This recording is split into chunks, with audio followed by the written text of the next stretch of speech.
Straightsmile Solutions, straightsmilesolutions.com. Let's talk about eyelets. And to be honest, until I made this video, I thought eyelet was spelled with an I. Oops. So learn something new every day. So eyelets are actually super cheap brackets without a prescription. So if you don't know what an eyelet is, you can Google it, look up eyelet.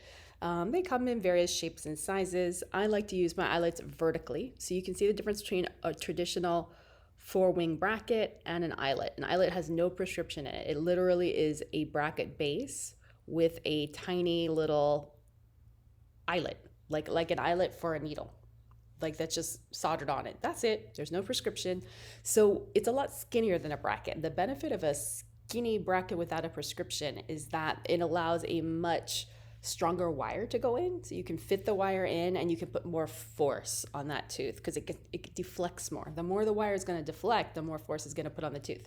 So let's go from generally the way I use eyelets is, yes, you could in theory just toss the wire in, and if a tooth is really blocked out like a lower incisor or a canine or a lateral, you could just, oh, okay, we can't fit a bracket because it doesn't fit, but I'll just toss an eyelet on there. You can totally do that, but the problem is that for every action, there's an equal and opposite reaction. So as you're moving this tooth forward, these other teeth are gonna go back. So you're gonna get all kind of weird things happen. I don't generally like, if it's that displaced that I can't put a regular bracket on properly, I would rather not do it and go through the whole process like I've taught you guys to do an open coil spring and then put the bracket on correctly.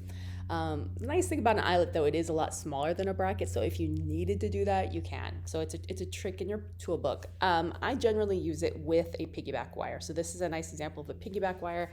Sorry, terrible artwork here. The photos that I had I couldn't use because I didn't have release, so I just had to kind of do my best to show you guys what I was talking about without using someone else's photos.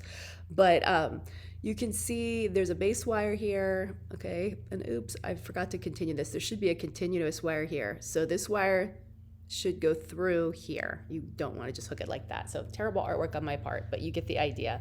So it looks almost more like this. Again, terrible artwork. But you can see we put 3 eyelets on the back here. What these little balls are, just a tiny bit of composite on the end of the wire. You could just cinch the wire too, but it might pull out of the eyelet because eyelets are a little bit bigger. The lumen is a little bit, the aperture is a little bit bigger than a regular slot size. So that's why you can put the composite ball on the end to keep it from pulling out. So, but I think if you had a long enough cinch, it would work too. It just might get pokey.